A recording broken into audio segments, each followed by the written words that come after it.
Hepatitis adalah infeksi yang terjadi pada hati atau liver. Hepatitis biasanya disebabkan oleh infeksi virus, bisa juga disebabkan oleh kondisi atau penyakit tertentu, seperti kebiasaan mengonsumsi alkohol, penggunaan obat-obatan tertentu, atau penyakit autoimun. Jika disebabkan oleh infeksi virus, hepatitis dapat menular. Hepatitis ini ditandai dengan munculnya gejala bisa berupa demam, nyeri perut, nyeri sendi, dan juga penyakit kuning. Perlu diketahui bahwa hepatitis sendiri memiliki dua sifat. Sifat yang pertama yaitu sifat akut, yang artinya gejalanya itu tiba-tiba dan cepat. Sifatnya yang kedua yaitu sifat kronis, yang artinya gejala itu secara bertahap dan perlahan. Jika kita tidak tangani hepatitis ini secara baik dan benar, maka bisa menimbulkan komplikasi, diantaranya gagal hati dan juga kanker hati, atau yang biasa kita kenal dengan sirosis. Hepatitis bisa disebabkan oleh beragam kondisi dan penyakit, namun penyebab yang paling sering adalah infeksi virus. Berikut ini adalah beberapa jenis hepatitis yang disebabkan oleh infeksi virus. Hepatitis A disebabkan oleh infeksi virus hepatitis A atau yang biasa disebut HIV. Hepatitis A ditularkan melalui makanan atau minuman yang terkontaminasi fases penderita hepatitis A yang mengandung virus hepatitis A. Hepatitis B. Hepatitis B disebabkan oleh infeksi virus hepatitis B atau HBV. Hepatitis B dapat ditularkan melalui kontak langsung dengan cairan tubuh penderita hepatitis B. Cairan tubuh yang dapat menjadi sarana penularan hepatitis B ialah darah, cairan vagina, dan air mani. C. Hepatitis C disebabkan oleh infeksi virus hepatitis C. HCV. Hepatitis C juga ditularkan melalui cairan tubuh. Penularan bisa terjadi saat berhubungan seksual tanpa kondom atau menggunakan jarum suntik bekas penderita hepatitis. Jika ibu hamil menderita hepatitis C, bayinya dapat tertular penyakit ini saat melewati jalan lahir ketika persalinan. Hepatitis D. Hepatitis D disebabkan oleh infeksi virus hepatitis D atau biasa disebut dengan HDV. Hepatitis D merupakan jenis hepatitis yang jarang terjadi, tetapi bisa bersifat serius. Virus hepatitis D tidak bisa berkembang biak di dalam tubuh manusia tanpa adanya hepatitis B. Hepatitis D ditularkan manusia melalui darah dan cairan tubuh lainnya.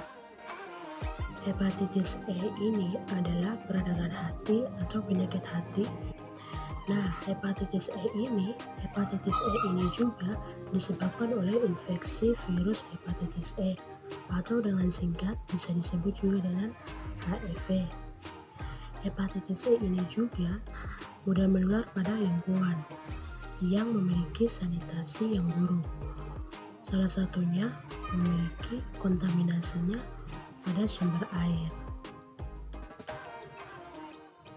Selain disebabkan oleh virus hepatitis, juga dapat disebabkan oleh beberapa hal. Kondisi berikut: 1. Konsumsi alkohol secara berlebihan. 2. Obat-obatan tertentu. Kondisi ini disebut toksis hepatitis. 3. Penyakit autoimun. Akan menjelaskan beberapa faktor yang dapat meningkatkan risiko seorang menderita hepatitis. Pertama, kurang menjaga kebersihan seperti tidak mencuci tangan sebelum makan.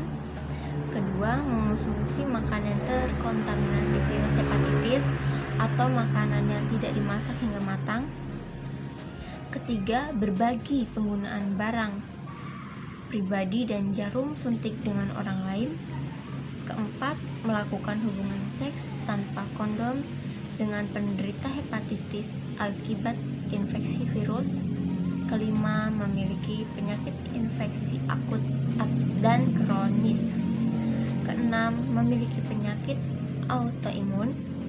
Ketujuh, memiliki riwayat hepatitis dalam keluarga. Kedelapan, sering menerima transfusi darah, terutama bila darah yang didonorkan tidak melalui pemeriksaan ketat. atau alat yang digunakan tidak bersih. Pada tahap awal, penderita hepatitis biasanya tidak mengalami gejala apapun, hingga pada akhirnya menyebabkan kerusakan atau gangguan pada fungsi hati.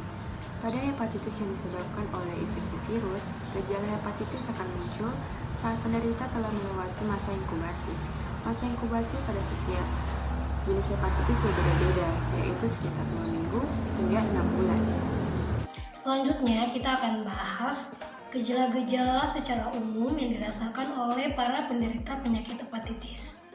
Jadi, para penderita hepatitis ini bisa merasakan mual, bisa merasakan muntah, bisa merasakan demam, merasakan kelelahan, dan di saat mereka buang air kecil, warna kencingnya itu berwarna gelap.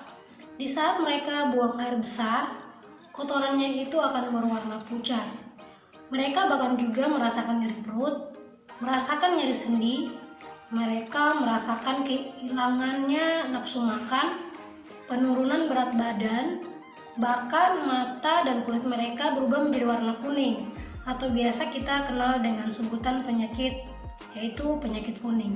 Lakukan pemeriksaan ke dokter jika Anda mengalami keluhan dan gejala seperti yang telah disebutkan sebelumnya. Pengobatan secepatnya perlu dilakukan untuk mencegah perkembangan hepatitis dan komplikasi. Segera lakukan pemeriksaan ke dokter jika urin Anda berwarna gelap, mata serta kulit berubah menjadi kekuningan.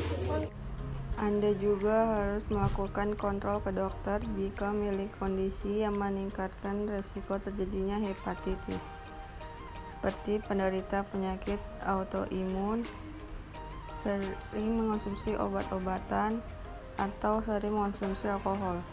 Jika Anda sudah didiagnosis mengalami hepatitis, lakukan kontrol ke dokter secara rutin, sesuai jadwal. Selain untuk memantau hasil terapi, pemeriksaan rutin ini juga bertujuan untuk menurunkan risiko terjadinya komplikasi. Selanjutnya, dokter akan menanyakan keluhan dan riwayat kesehatan pasien dan keluarga. Setelah itu, dokter akan melakukan pemeriksaan untuk mencari perubahan warna pada kulit dan bagian putih mata atau sklera, serta melakukan penekanan di area perut pasien untuk mendeteksi pembesaran hati dan nyeri. Tekan pada perut sisi kanan atas.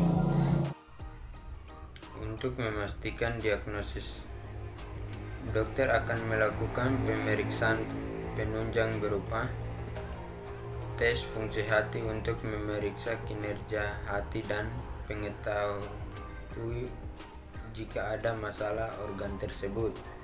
Yang kedua, tes antibodi virus hepatitis untuk menentukan keberadaan antibodi yang spesifik untuk virus HAV, HBV, dan HCV, serta menentukan apakah hepatitis bersifat akut atau kronis.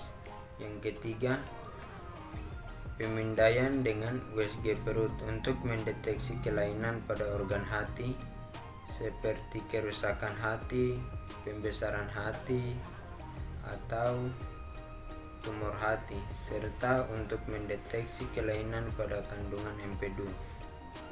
Yang terakhir, biopsi hati untuk menentukan penyebab kerusakan di jaringan hati. Pengobatan hepatitis akan disesuaikan dengan jenis hepatitis, tingkat keparahan infeksi, serta kondisi pasien. Hepatitis akibat infeksi virus bisa sembuh dengan sendirinya jika pasien memiliki kekebalan tubuh yang baik.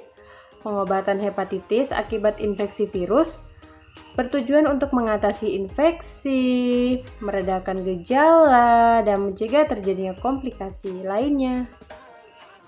Oke, secara umum, pengobatan yang dilakukan meliputi yang pertama, pemberian obat interferon.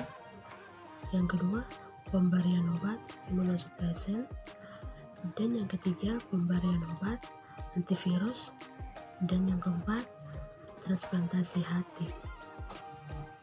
Jika tidak ditangani dengan baik, hepatitis dapat menimbulkan berbagai komplikasi seperti gagal hati, sirosis, kanker hati. Bagaimana Anda dapat menurunkan risiko terjadinya hepatitis? Dengan melakukan beberapa langkah sebagai berikut. 1. Mencuci tangan secara teratur dengan air dan sabun, terutama setelah beraktivitas di luar ruangan dan sebelum makan. Kedua, lakukan hubungan seks yang aman, misalnya dengan menggunakan kondom dan tidak bergonta-ganti pasangan. Ketiga, hindari berbagai penggunaan barang-barang pribadi seperti sikat gigi atau handuk, termasuk juga peralatan makan. Keempat, jaga daya tahan tubuh dengan mengonsumsi makanan bergizi, berolahraga secara teratur, dan beristirahat yang cukup. Kelima, jangan mengonsumsi alkohol dan nafsa. Ketujuh, hindari mengonsumsi makanan yang belum dimasak hingga matang dan air minum yang tidak terjamin kebersihannya atau belum direbus hingga mendidih. Kedelapan, lakukan vaksinisasi hepatitis sesuai jadwal yang diberikan oleh dokter.